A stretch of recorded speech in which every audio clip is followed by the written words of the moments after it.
I go camping alone a few times a year. I've been doing it since I was in my 20s, and at this point I'm in my late 30s, so close to 15 years of solo trips at this point. I know the risks, which is why I carry a rifle. This happened about 2 years ago in the Daniel Boone National Forest in eastern Kentucky. It's a massive stretch of forest, over 700,000 acres, and if you know where to go, you can hike for days without seeing another person. I had a rough stretch of work and my head wasn't in a great place, and I felt like I just needed a few days away from everything. I drove out on a Thursday morning. I parked at a trailhead off a Forest Service road and started hiking. The plan was simple: 3 nights in the backcountry. That was pretty much it. I had my tent, my pack, enough food and water for 4 days, and my .308 bolt action that I always bring on solo trips. The first day was exactly what I needed.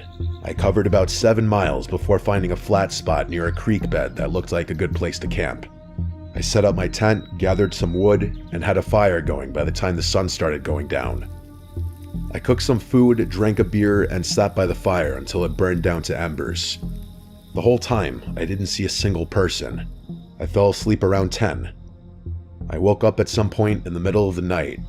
I'm not sure what woke me. It was more like my brain just switched on for no reason, the way it does sometimes when you're sleeping somewhere unfamiliar. I lay there for a minute and stared at the ceiling of my tent, but as my eyes adjusted, I noticed something. There was a faint orangey glow coming through the walls of my tent. I unzipped the tent flap and looked out. Maybe 200 yards away, through the trees, there was a fire. Not a big one, it was about the size of a campfire, but it was definitely there. It was flickering, which is how I knew it was a fire. I watched it for a few minutes, waiting to hear talking or something. I wanted to confirm it wasn't some random forest fire, but after a while of looking at it, I couldn't see or hear anything beyond the fire. I watched it a little while longer just to see if it would grow out of control, but it didn't. I figured it was another camper set up nearby that I just hadn't noticed during the day.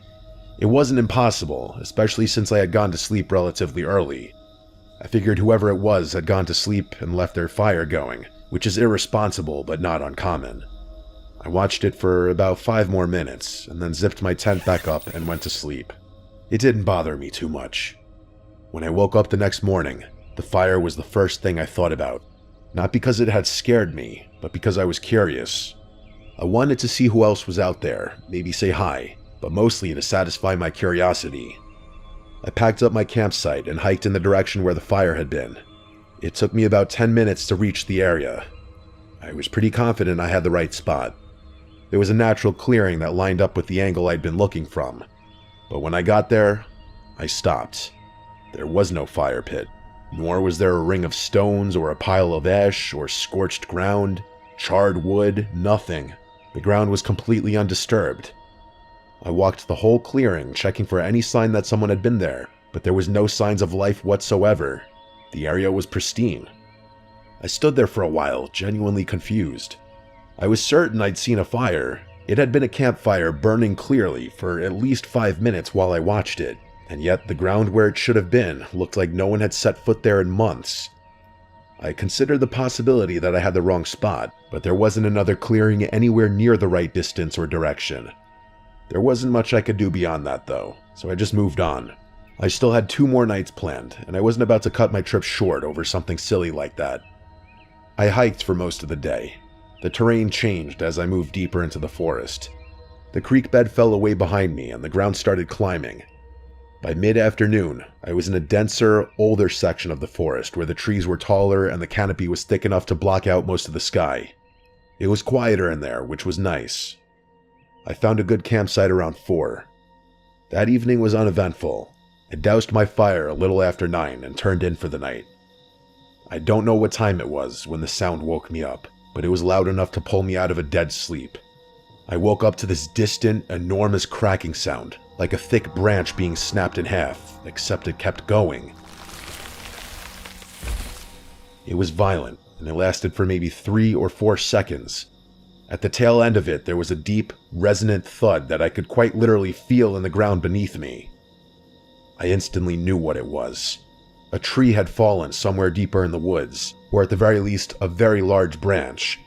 If you've ever heard the sound of a tree falling before, which I do understand is kind of a rare occurrence, It's amazing and terrifying at the same time. It didn't scare me per se, but the deafening force and scale of it gave me this crazy adrenaline rush. I lay there in my sleeping bag, trying to figure out what had just caused it. The more I thought about it, the less sense it made. It wasn't storming, and there was barely any wind. There was nothing I could think of that would have brought a tree down on a night like this, but there was also nothing I could do. I couldn't fall asleep at that point either.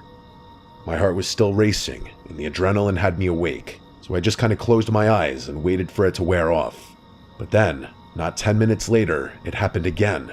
Only this time, it was much louder. That same gruesome crackling sound, followed by a crash of branches and a deafening thud, but this one was close. Not right on top of me, but close enough that the sound was almost disorienting, and it came from a completely different direction than the first one. The first tree had fallen somewhere to the south, and the second one was to my northwest. I sat up immediately.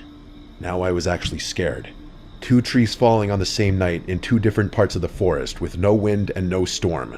That was inconceivable. I kept trying to come up with an explanation that made sense. The most logical thought was that the first one had caused some kind of chain reaction, but that hypothesis didn't account for the fact that the trees fell in completely different parts of the forest. Whatever brought down the first tree had nothing to do with the second one. They were 2 different events. But that was even more inconceivable. I was sitting there processing all of this when I heard something new, something that took my fear from a medium 5 to a resounding 10. It was this low and continuous rumbling sound that I can only describe as a cross between a groan and a growl, like a person clearing their throat, except it didn't stop. It wasn't an animal sound I recognized. I've heard bears, I've heard elk, I've heard bobcats. This wasn't any of those. It sounded like something was making the noise on purpose, and it went on for what felt like a full minute without any break or variation.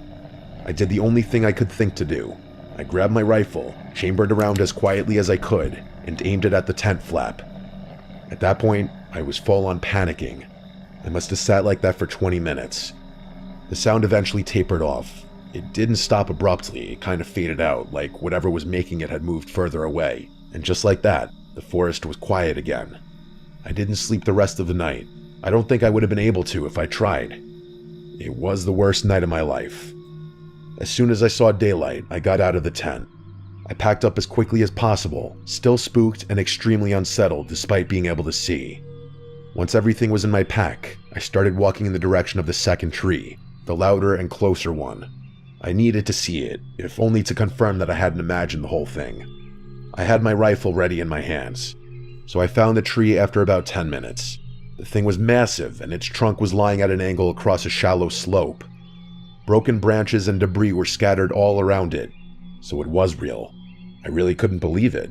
I'd been trying to convince myself I had just imagined everything from the night before, but there it was. I needed to keep investigating. I wouldn't have been satisfied leaving without knowing what had caused the fall. I walked over the stump, which was about 3 feet high. The wood where it had broken was pale and fresh, but the break wasn't clean. It wasn't the kind of jagged, splintered fracture you get from wind stress or root failure.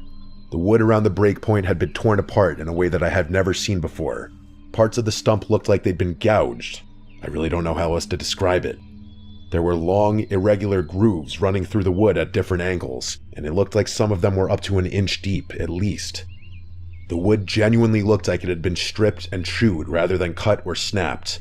The more I looked, the more I noticed. Some of the bark around the base had been peeled away in long strips, and the exposed wood underneath had that same gouged, chewed-up look. I can't pretend I knew what I was looking at, because I didn't. I'd seen beaver damage before, and this was not that. Beavers leave clean cuts. I'd seen woodpecker damage, and this wasn't that either. This was aggressive, messy, and covered way too much surface area to be any animal I could think of. The tree hadn't fallen because it was dead or because the wind knocked it over. Something had worked on that trunk until it came down, and suddenly I felt this really nasty feeling in my gut. I needed to leave. I stopped examining the tree and started backing away, but as I was turning to leave, something near one of the tree branches caught my eye. There was a small cluster of items sitting on the ground. If it weren't for the fact that they looked man-made, I wouldn't have even bothered checking them out. As soon as I saw what they were, I lost my shit. It was a blue bandana and a carabiner, and they were both my items. I instantly started digging through my pack and confirmed those 2 items were missing. In that moment, I grabbed my stuff, shoved it in my backpack, and ran. I didn't know if running was the right decision, if that would have attracted attention to me, but I did anyway. I just needed to get out of those woods. I got tired after a while under the weight of all my stuff, but I moved as fast as I could. The hike back took me most of the day, and the entire time I felt like I was being stalked or watched. I felt like something was going to jump out from somewhere any second. I kept my rifle in my hands the entire time. I made it back to my car around 3 in the afternoon. I drove out of there so fast, despite my exhaustion. The first thing I did when I got to a safe distance away was call the police. I don't think they took me very seriously, but I didn't care. I also knew there probably wasn't much they could do, but I didn't care about that either. I was pretty messed up for days afterward. None of it made any sense whatsoever. What I couldn't get over was the fact that my stuff had been rummaged through. Something had either stalked me through the woods, or knew where I was the entire time. That unexplainable fire from the first night must have had something to do with it. There's no way that was a coincidence. And those trees, I still have no explanation for what could have cut them down. I genuinely don't think it was anything human, but as for what animal it could have been, I have no idea. I still go camping, believe it or not, but this is something that I think will hang over me forever.